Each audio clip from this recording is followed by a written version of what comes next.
ঐক্য, শান্তি ও সমন্বয়ের আহ্বান নিয়ে আজ থেকে শিলচরের বঙ্গভবনে শুরু হলো অসম সাহিত্য সভার 2025 থেকে 27 কার্যবর্ষের তৃতীয় পূর্ণাঙ্গ কার্যনির্বাহী অধিবেশন।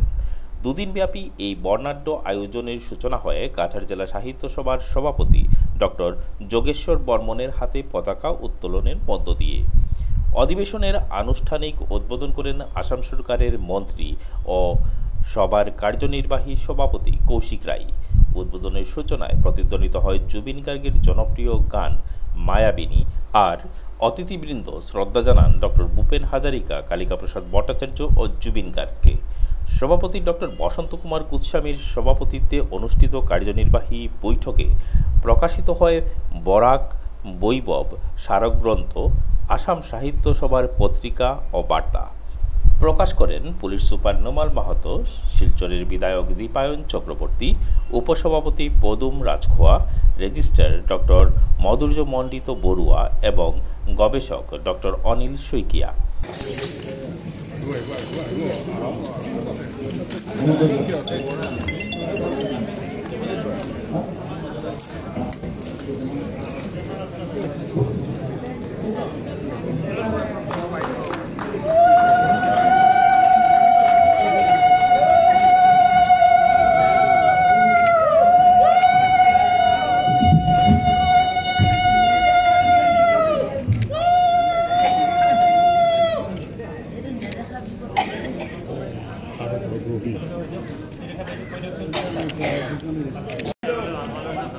নালাগে আপুনি লৈ লওক, তাৰপিছত দিব আপুনি।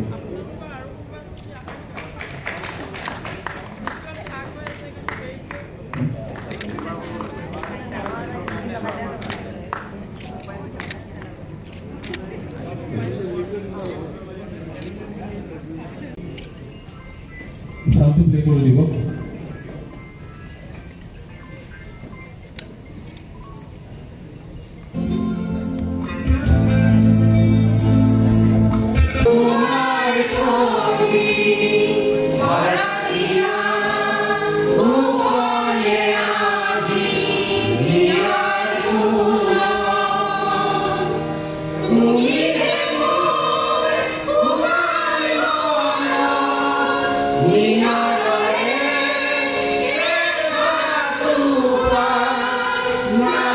অধিবেশনে বক্তব্য রাখতে গিয়ে বিধায়ক দীপায়ন চক্রবর্তী বলেন, অসম সাহিত্য সভা আমাদের ভাষা, সংস্কৃতি ও ঐতিহ্যের অভিন্ন প্রতীক। বরাক ও ব্রহ্মপুত্র উপত্যকার মানুষের মধ্যে সৌহার্দ্য ও পারস্পরিক শ্রদ্ধা বাড়াতে এই সভা সেতুবন্ধনের কাজ করেছে। শিলচরের অধিবেশনের সেই বন্ধনকে আরও দৃঢ় করবে। তিনি বলেন, ভাষা ও সাহিত্যই পারে বিভেদের দেয়াল ভেঙে ঐক্যের ভিত্তি করতে।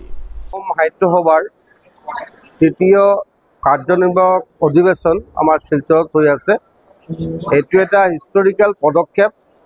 মই এইটো কাৰণে প্ৰথমতে আমাৰ অসম সাহিত্য সভাৰ মাননীয় সভাপতি বসন্ত গোস্বামী ডাঙৰীয়া, আমাৰ প্ৰধান সম্পাদক দেৱজ্যোতি বৰা ডাঙৰীয়া আৰু সকলোকে আমি আন্তৰিকভাৱে ধন্যবাদ জ্ঞাপন কৰিছোঁ যে তেওঁলোকে এইটো চিন্তা কৰিছে শিলচৰ পাতিবৰ কাৰণে আৰু বৰাক ব্ৰহ্মপুত্ৰ এইটো মিলনৰ বাবে তেওঁলোকে এইটো চিন্তা কৰিছে।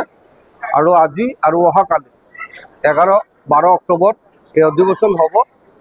এতিয়ালৈকে যি ৰেজিষ্ট্ৰেশ্যন হৈছে 200ৰ ওপৰত আমাৰ ডেলিগেট শিলচৰত আহিলে। আমাৰ যিটো ৰিচেপশ্যন কমিটি, আদৰণি সমিতি, সেইটো সমিতিৰ সভাপতি আমাৰ মন্ত্ৰী মহোদয় কৃষ্ণেন্দু পাল ডাঙৰীয়া, কাৰ্যকৰী সভাপতি মাননীয় কৌশিক ৰায় ডাঙৰীয়া। আজি কৌশিক ৰায় ডাঙৰীয়াৰ হাতত ফাৰ্ষ্ট অধিৱেশনটো ষ্টাৰ্ট হ'ল। অহাকালি আমাৰ শোভাযাত্ৰা আছে, মাননীয় কৃষ্ণেন্দু পাল ডাঙৰীয়া আহিব। তেওঁলোকৰ জৰিয়তে আমি এই অধিৱেশনটো আমি কৰি আছোঁ। মন্ত্রী কৌশিক রায় তার ভাষণে বলেন, বরাক ও ব্রহ্মপুত্র উপত্যকার ঐক্য আরও দৃঢ় করতে শিলচর অধিবেশন গুরুত্বপূর্ণ ভূমিকা রাখবে। তিনি জানান, কাছাড়ের ডক্টর ভূপেন হাজারিকার একটি মূর্তি নির্মাণের প্রস্তাব রাখা হয়েছে এবং রাজ্যের প্রতিটি জেলায় কবিগুরু রবীন্দ্রনাথ ঠাকুরের জন্মজয়ন্তী পালনের উদ্যোগ নেওয়া হবে। মন্ত্রী আশা প্রকাশ করেন, বরাক বৈভব দুই উপত্যকার মধ্যে মানসিক দূরত্ব ঘুচাতে এক সেতুবন্ধনের কাজ করবে। আজি আমাৰ শিলচৰ চহৰত অসম সাহিত্য সভাৰ দুদিনীয়া কাৰ্যনিৰ্বাহক সভা ইয়াতে অনুষ্ঠিত হৈছে। যোৱা 1986 চনত হাইলাকান্দিত পূৰ্ণ অধিৱেশন হৈছিলে আৰু প্ৰথম ভাগ কাৰ্যনিৰ্বাহক বৰাক উপত্যকাৰ শিলচৰ চহৰত অনুষ্ঠিত হৈছে। মই ভাবোঁ যে অসম সাহিত্য সভাৰ শিলচৰ যি অধিৱেশন, এই অধিৱেশন বৰাক আৰু ব্ৰহ্মপুত্ৰৰ মাজত আমাৰ যি সম্পৰ্ক, এই সম্পৰ্ক আৰু আন্তৰিক কৰিব আৰু গভীৰতা কৰিব। আৰু মই অসম সাহিত্য সভাক আজি সভাত আমি সকলোকে অনুৰোধ কৰিছোঁ যে আমি যেনেকৈ ইয়াতে আমি লাচিত বৰফুকনৰ 400 বছৰ উদযাপন উপলক্ষে আমি শিলচৰত মূৰ্তি স্থাপন কৰিছোঁ। আমি অহা দিনত ভূপেন হাজৰিকা দেৱৰ ইয়াতে মূৰ্তি স্থাপন কৰিম। আৰু মই অসম সাহিত্য সভাকো অনুৰোধ কৰিছোঁ যে অসম সাহিত্য সভাৰ নেতৃত্ব লৈ লিড লৈ অসমৰ প্ৰতিখন জিলাতে যাতে বিশ্বকবি ৰবীন্দ্ৰনাথ ঠাকুৰৰ জন্ম জয়ন্তী পালন হয়, তেওঁলোকৰ কেলেণ্ডাৰত যাতে এইটো অন্তৰ্ভুক্ত কৰি এইটো যাতে এনেকৈ ব্যৱস্থা হয়, অনুৰোধ আমি কৰিছোঁ। আৰু মই ভাবোঁ আজি যি মেগাজিন ইয়াতে ওলাইছে, গ্ৰন্থ যিটো উন্মোচন হৈছে, ইয়াৰ বৰাক উপত্যকা সকলোৱে এইটোতে তেওঁলোকৰ যে আৰ্টিকল দিছে। আৰু এই আমাৰ কাৰ্যনিৰ্বাহক বৰাক আৰু ব্ৰহ্মপুত্ৰৰ মাজত যে এক সময় যি মানসিক দূৰত্ব কোনো এক সময় আছিলে, সেই মানসিক দূৰত্বক অৱসান কৰি এক মেল, এক সম্প্ৰীতি বন্ধনত আগুৱাই লৈ যাব।